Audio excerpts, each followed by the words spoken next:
Well guys, the much anticipated video that I've been announcing for weeks now is finally here. I'm going to sit down with, this is my sister-in-law, her Hey name is guys. Whitney. She Nice is to an meet y'all. amazing dog trainer. So thanks. we're gonna pick her brain today a little bit and see from a dog trainer standpoint if a pig and a dog could do well together in the same household. Now, if you don't already know me, my name is Autumn. I am the owner of Autumn Acres Mini Pet Pigs. I am a mini pig breeder, and I am also a mini pig trainer. So I get a lot of questions from people about behavioral issues, and dogs is probably one of the #1 questions I get.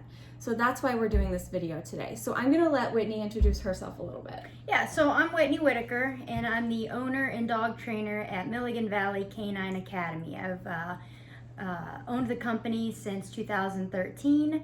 I am what you call a balanced dog trainer. Balanced dog training means that we believe in both yes and no. We believe in praising and rewarding and teaching and patterning all the behaviors that we want to see in a dog, and it also means that we believe in disciplining and correcting and holding dogs accountable for their choices and their actions that are not appropriate. And so we do all of that in just a balanced, matter-of-fact way. I rehab aggression and anxiety, and I also just train family pet dogs, happy-go-lucky dogs. And I also have a staff that helps me run the business as well. So that's what we do.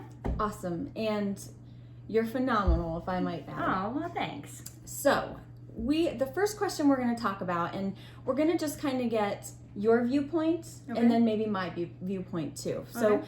do you think that pigs and dogs can do well together? So the short answer of that, in my opinion, is yes. Absolutely. I think that it's possible. Do I think that it could present some challenges? Well, of course. Mm-hmm. Of course, there's challenges that could be presented. There's also challenges that could arise between dogs and cats existing together. Right. So the short answer is yes, I think they can. Okay, Yep. I agree with you. I think that they can do well together, but I think that there are a lot of variables that families need to think about Yeah. before they decide to add one or the other or both to their Definitely. family. For sure. So, let's do let's talk about some of those variables. Okay. Okay. So if a family has a dog, Mm-hmm. what do they need to keep in mind before they add any other pet to the family? So any other pet, even including other dogs, Mhm. even including getting another puppy or a cat, but in this case we're talking about pigs. If you don't have your current dog under a measure of voice control, or if you're struggling with your dog behaviorally, I would really consider, before adding an additional animal into the house, I would really consider kind of like getting your current dog under a better state of voice control and training them before you would even consider getting another animal. Yes, I agree 100%. Something that I usually try to ask people is, does your dog have a very strong drive for prey? Yeah. Because pigs are prey animals. Yeah. And dogs are predators. dogs are So predators. there you go. So naturally, they don't mix well. Mm-hmm. So that's where the trouble comes in. Mm-hmm. If your dog chases squirrels, rabbits, cats, birds, I would say that it's probably not a good idea to get a little piglet that is prey that is going to want to run. Mm-hmm.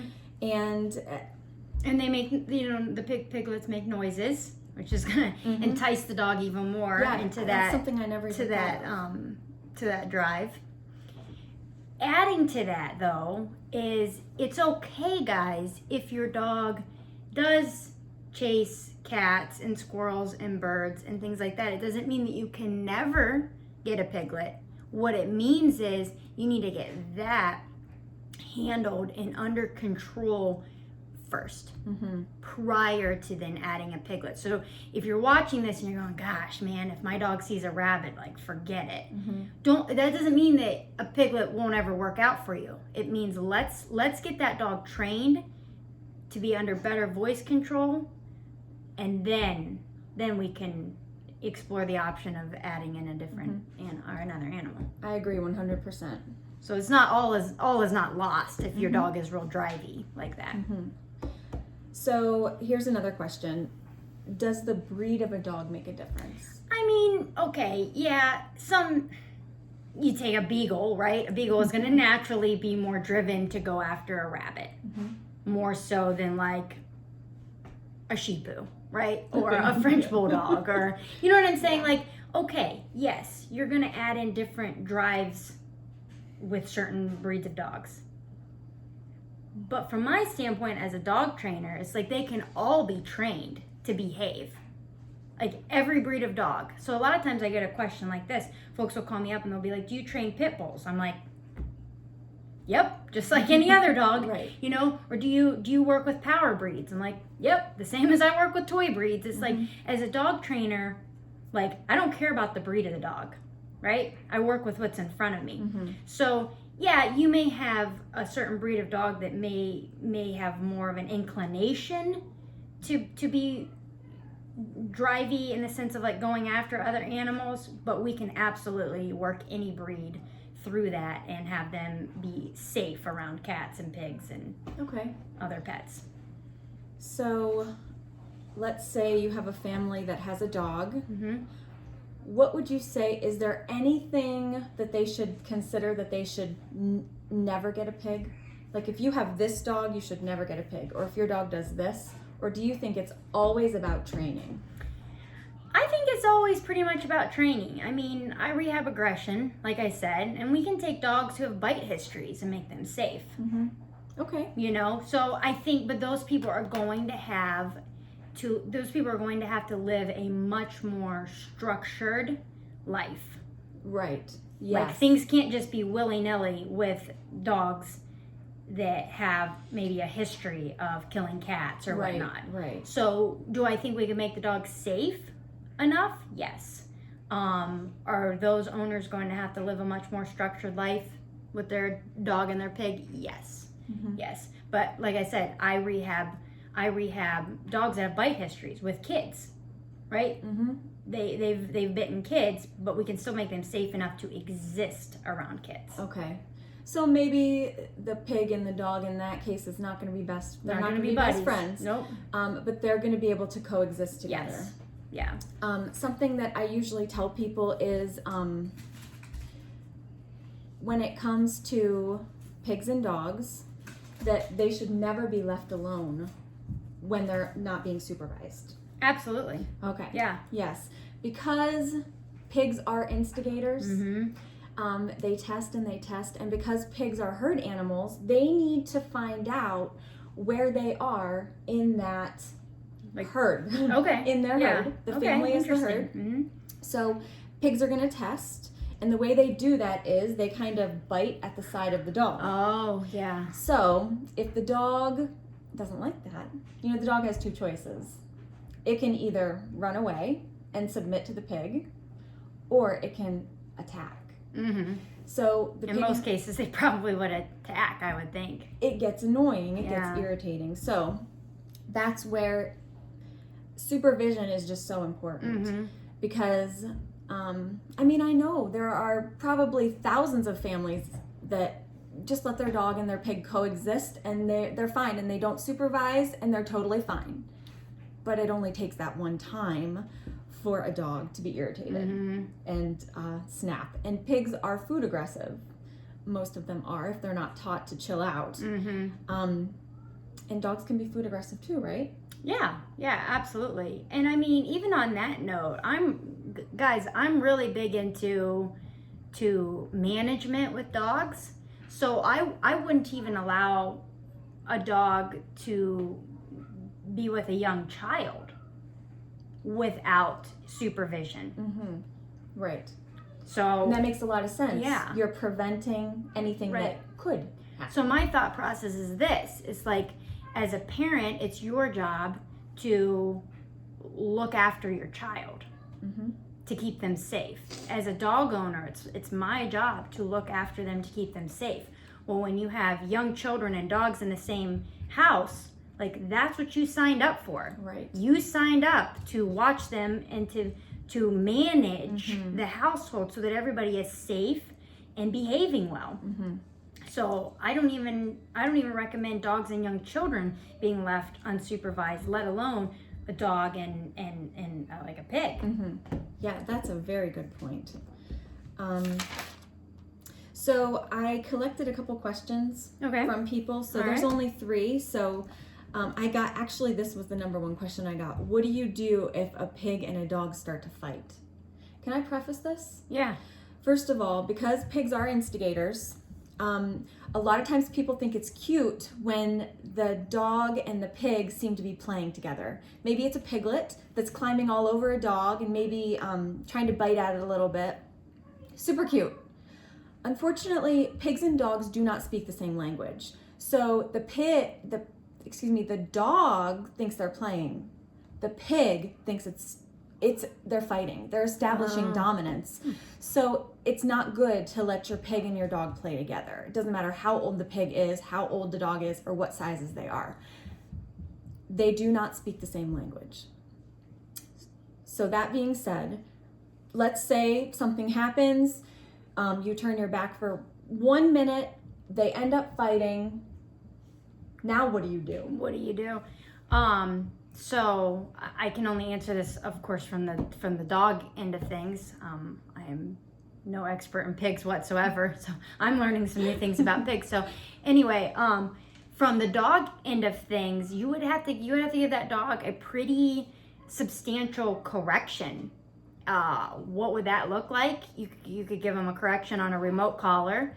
So I remote collar train dogs, because you might be like, well, what if I don't have a remote collar on the dog? It's like, in my world, dog wakes up, gets a remote collar on, dog goes to bed, the remote collar comes off. So in my world, like, the dog will have a remote collar on.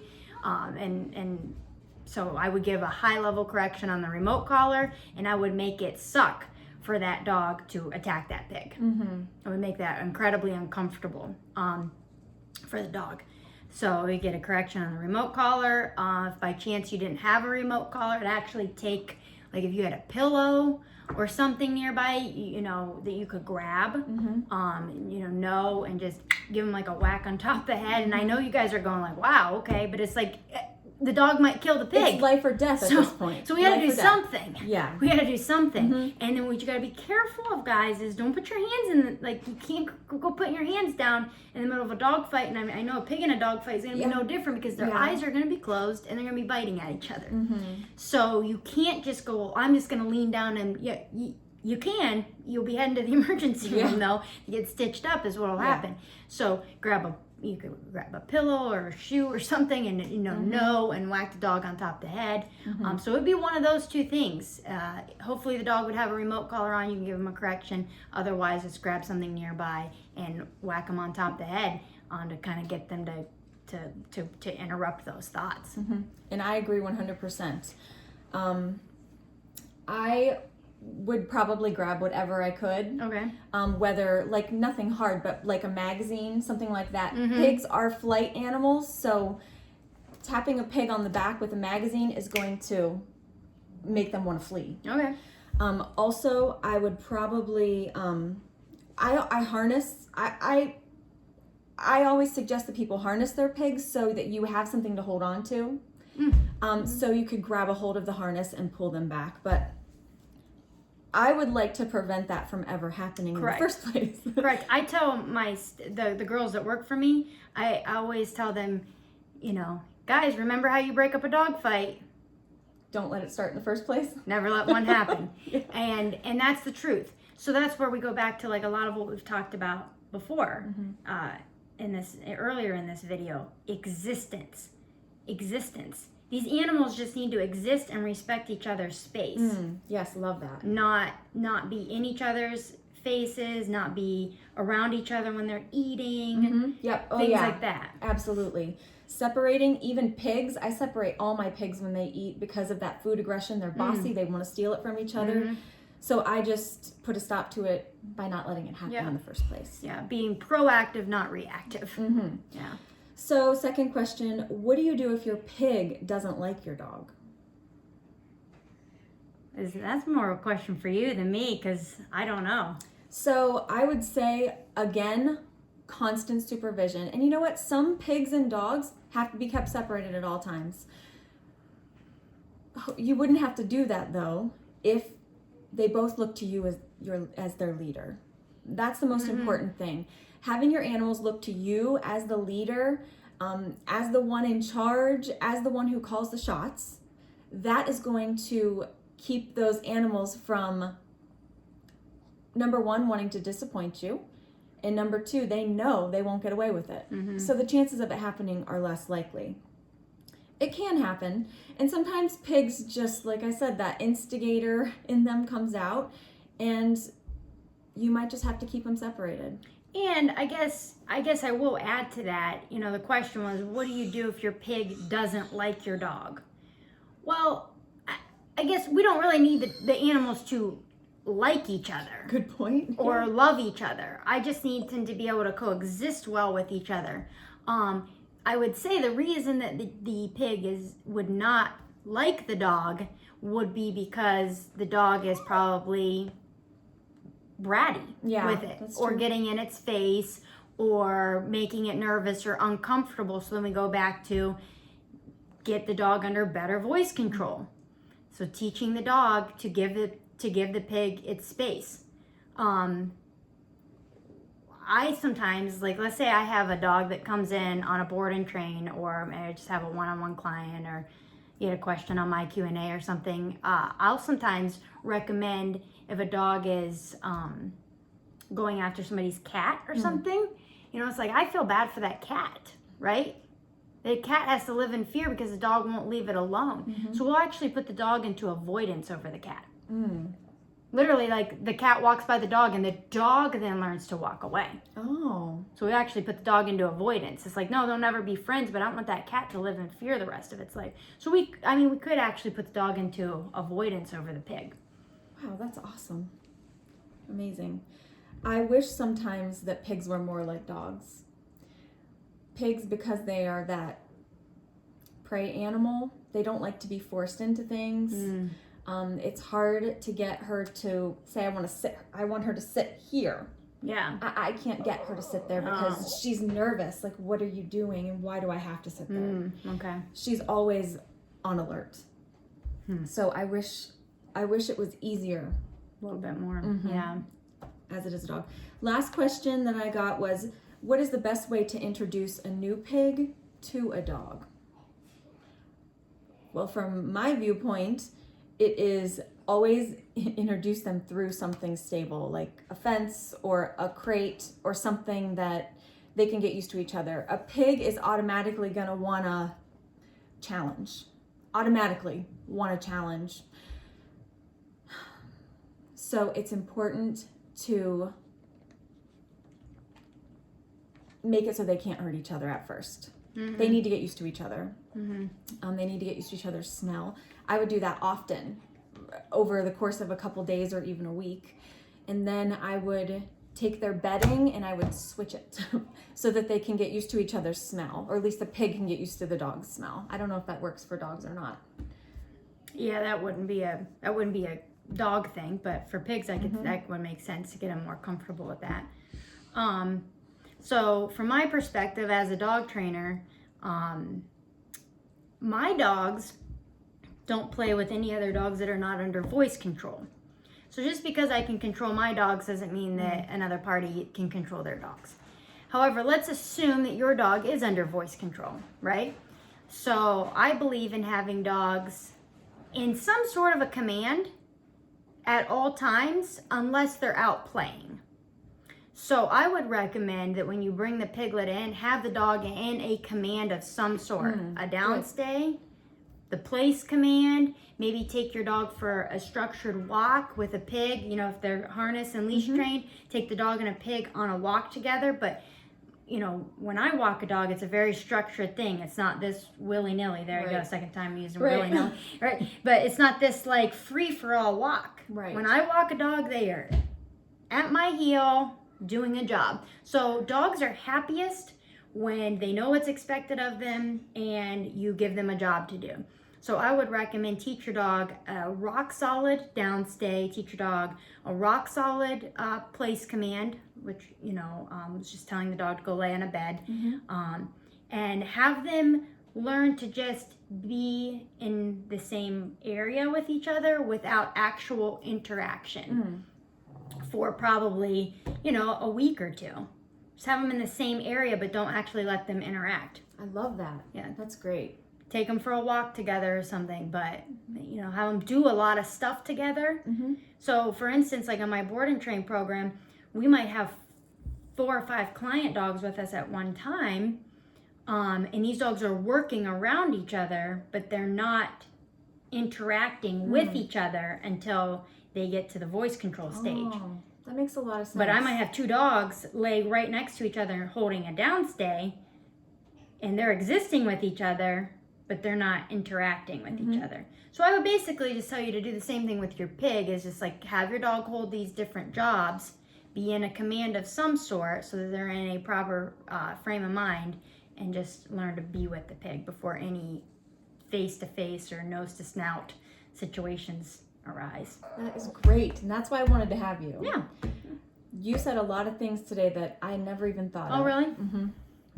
Thank you so much. Yeah, for coming on. absolutely. That was all of my questions, and Absolutely. you answered them very well.